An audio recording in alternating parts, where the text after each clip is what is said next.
The rain hit hard against the big glass walls of the funeral chapel. The chapel was on a tall cliff in Carmel by the sea, and I could see the gray ocean waves crashing below. I stood near the back, my hands folded loosely in front of me. My family was gathered near the shiny wooden coffin.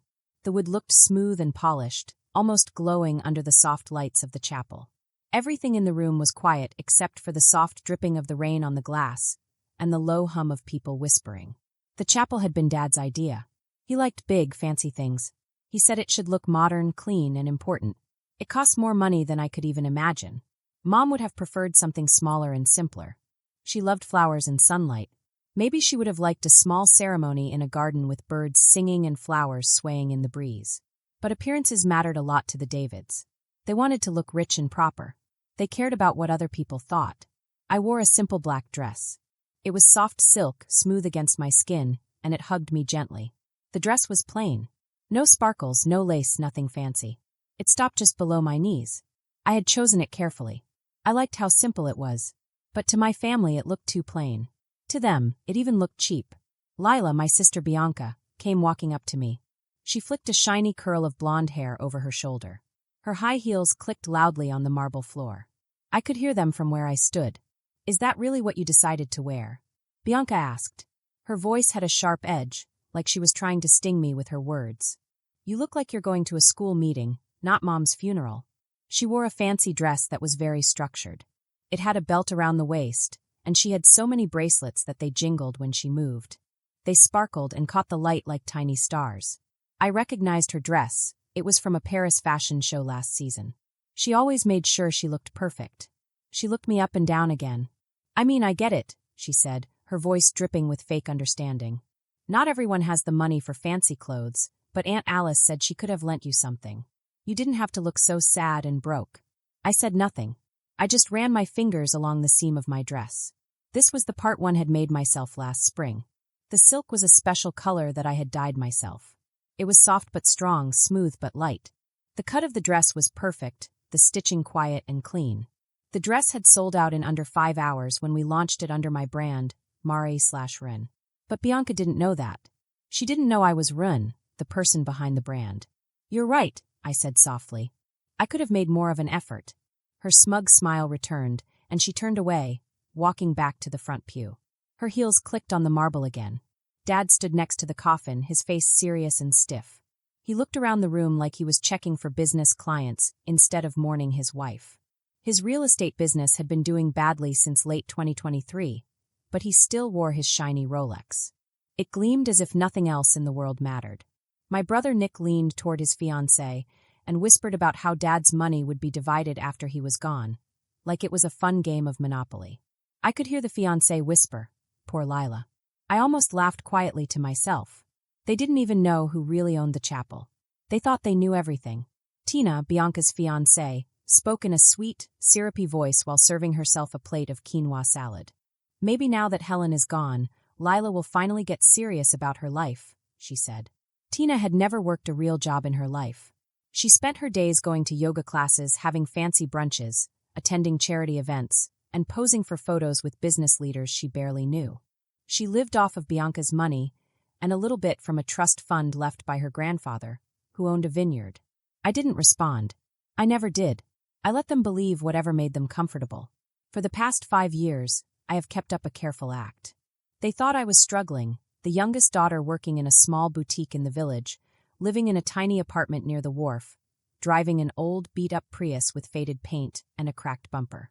But in reality, my apartment was a high-tech, beautiful penthouse tucked into the cliffs above Big Sur. It had been purchased quietly through a holding company. The boutique was just for show, a small front to hide the real business behind it, Renee Atelier. At Renee Atelier, I designed clothes for very important clients in New York, Paris, and Tokyo. My team worked on special projects for people who wanted one-of-a-kind pieces. The old Prius was perfect camouflage. They believed they had outpaced me. They hadn't noticed that I had quietly built something much bigger and better than anything they could imagine. The funeral service went on, with people saying polite things and remembering Mom in ways that sounded almost fake. Dad said, "She was elegant," in a stiff voice. But I remembered something different. I remembered Mom sneaking me to art museums when I was little. I remembered her helping me sew my first dresses at the kitchen table after long days at the diner.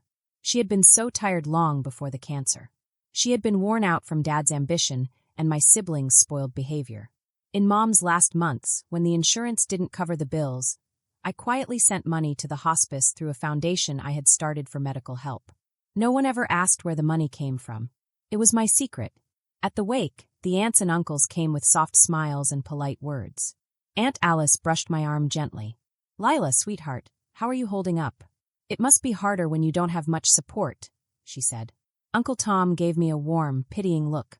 "If you want something steadier, I know someone who manages a Nordstrom store in Monterey," he said kindly.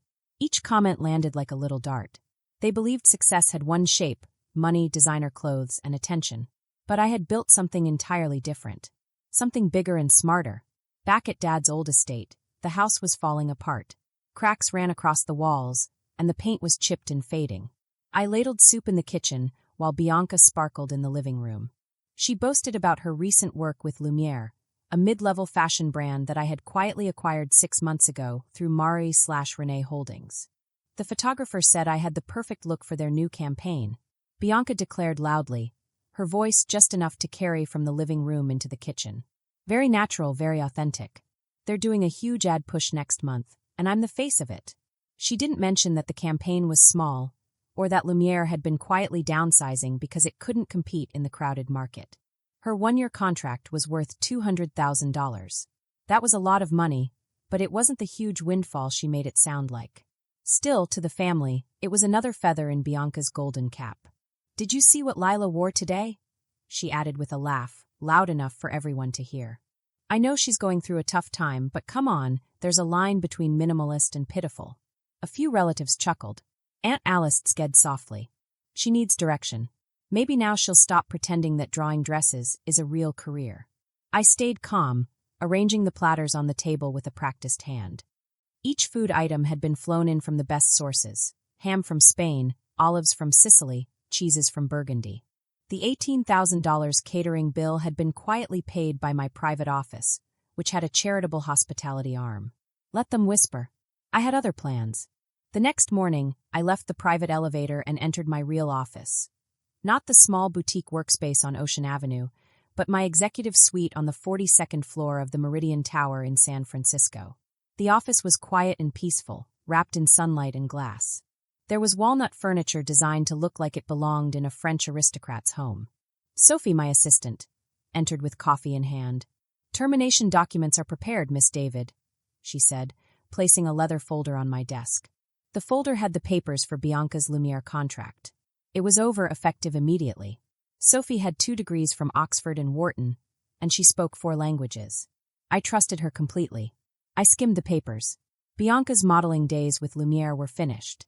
She didn't know that the brand she had clung to was just one of 17 labels under my company, Apex Motor Group. Sophie added smoothly, "Our internal audit reports are ready. Your father's company is months behind on rent. Eviction is pending. Nick's bank is under a federal investigation for falsified mortgage applications. And Bianca has been maxing out her credit cards to keep up appearances." I nodded once. None of it surprised me. I had been quietly watching the unraveling of their carefully planned lives for a long time. While my family whispered about me having no direction, I had been quietly tracking their mistakes. Dad's consulting firm had been losing clients for 2 years because he refused to use new ideas. He lost 3 big accounts to younger companies who were faster and smarter. Nick had been careless with bank approvals, giving loans to friends and distant cousins who couldn't pay them back. The government had noticed, and now fraud was on the table. And Bianca had been living off borrowed money. She spent every modeling check on rent, designer clothes, and fancy brunches, hoping her Lumiere campaign would make her rich. She owed $58,400 across 8 credit cards. They thought they had won, but they hadn't seen anything yet. The David family's carefully built life was about to fall apart, and I had been quietly holding all the keys. My phone buzzed loudly on the kitchen counter. I picked it up and saw Bianca's name flashing across the screen. She had just arrived at the studio. Today was a big day for her. She had a photo shoot for Lumiere, one of the most famous fashion brands. This shoot was supposed to make her career take off and maybe finally help her become famous. I smiled faintly. Part of me wanted to cheer for her, part of me wanted to keep my secret safe. Maybe now I can help you get a real job, I thought, shaking my head a little and putting the phone down. I didn't need anyone to see my smile. It was private. I knew something important was going to happen soon. In just 3 hours, Bianca would find out her contract was gone. I had taken care of it quietly, carefully, without anyone noticing. In the fashion world, whispers were louder than facts. One tiny rumor, one little story about a contract ending because of creative differences, could stop someone from getting work for a very long time. People could ruin careers with just a small comment. But I wasn't doing this for revenge. I wasn't trying to hurt anyone. I wanted them to see the truth. At exactly 2:47 p.m., the storm began. My phone started buzzing again and again. Bianca called first. Her voice was high and frantic, shaking as she spoke. "Lila, something awful happened. They ended my contract," she cried. Then Dad called, asking questions in his serious, worried voice. After that, Nick called, sounding angry and blaming me for problems he thought I caused. I decided not to answer any of the calls. I let them go to voicemail. Listening to their panic, even from a distance, taught me more about them than any years of family dinners ever had. For the first time, I realized I didn't owe them any explanations. I didn't need to justify myself. I decided to go to the place where it all began, the place that had shaped me. Mom's old boutique. It was a small, cozy store tucked in between a coffee shop that smelled of roasted beans and a modern art gallery with bright paintings on the walls. This was in the heart of San Francisco's Mission District. The boutique was still open, still quiet, still humble. My family thought I was just helping out, being a sweet, quiet daughter with no big dreams. They didn't know I owned the building, the little coffee shop next door, the art gallery, and every single square foot of that block. All of it was mine, kept quietly through many layers of small companies. They had no idea. I stepped inside the boutique. The smell of soft linen, clean clothes, and warm cedarwood filled the air. It felt familiar, like walking into an old friend's home. This was where I had learned what people really wanted, what luxury meant beyond fancy logos, and how to build something that mattered. Here, I had learned lessons about business, about people, and about life that my family had never noticed. My phone rang again. It was Bianca. I could hear her voice, thin and shaky over the line. "Lila, please, I just need to talk to someone. Something bad happened. Lumiere just terminated my contract. They said it was because of creative differences. I don't understand. I didn't do anything wrong." I took a deep breath and spoke gently. "I'm sorry to hear that, Bianca. Sometimes things happen in this business. Work can be unpredictable, and it isn't always fair. I really need this job," she said, her voice trembling. "I have rent to pay, bills, credit cards, my car lease. Could you maybe ask around? You work in fashion, right? Maybe your boutique knows someone who can help." I thought about it. My boutique. The one she always rolled her eyes at and thought was small and unimportant. She had no idea that the woman she was begging for help now owned Apex Moda Group. That included Lumiere Fashion House, Meridian Designs, and manufacturing operations in 12 countries around the world. I smiled faintly and said calmly, "I'll see what I can do. Thank you. And I'm sorry for what I said at the funeral," she added quietly. "I was upset, and I took it out on you. It wasn't fair." There was a flicker of honesty in her voice, but I could tell it wasn't regret. It was need that made her kind now, not true understanding. Still, I kept my calm.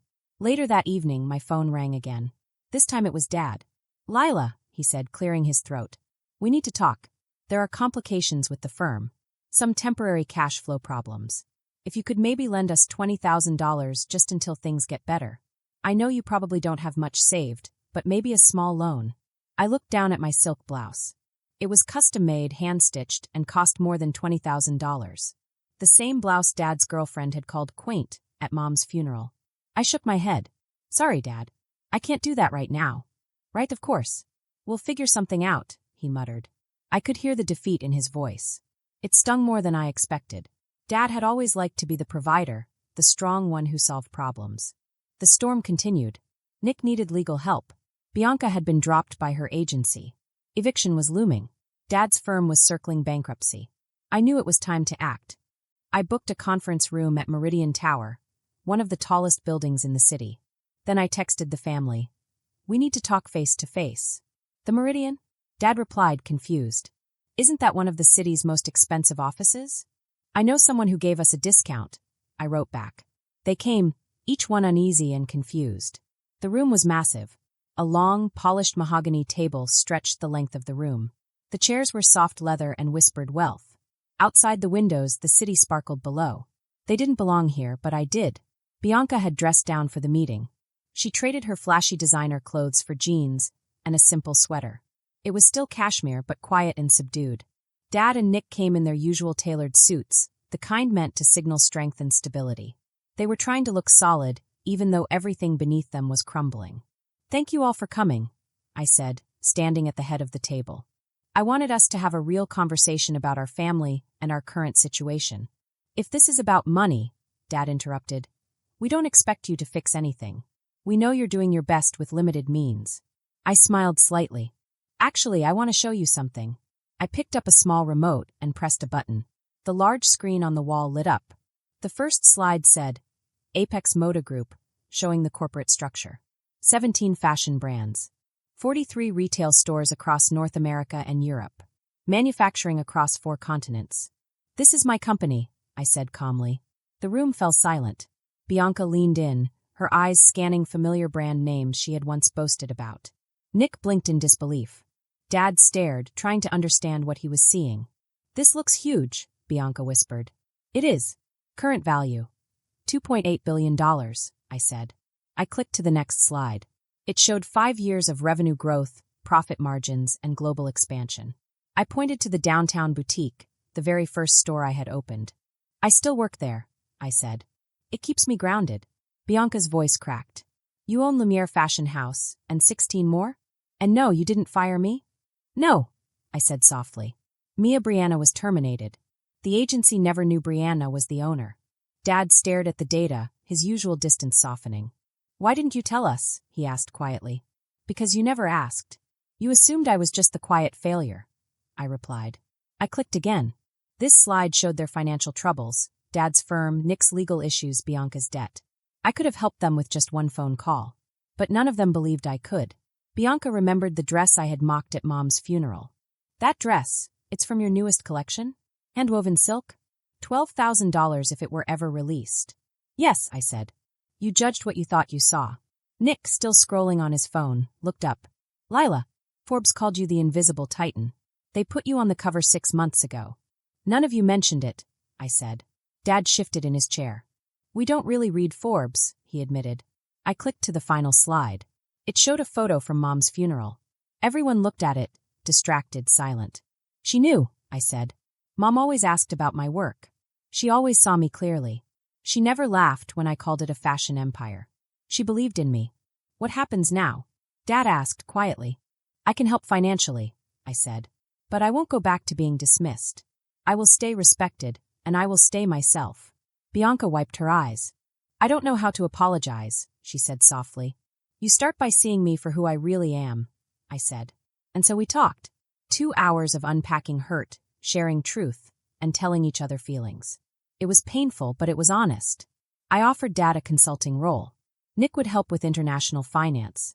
Bianca, with her talent for understanding people, could lead new campaigns. And the boutique, it would stay exactly as it was.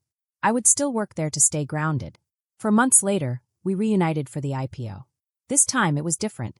Dad was thriving. Nick had been promoted. Bianca was now the face of our brand, authentic and real. I stood at the podium in the same Meridian Tower conference room, ready to ring the opening bell. I thought of Mom, not because of the success, but because she always saw us clearly.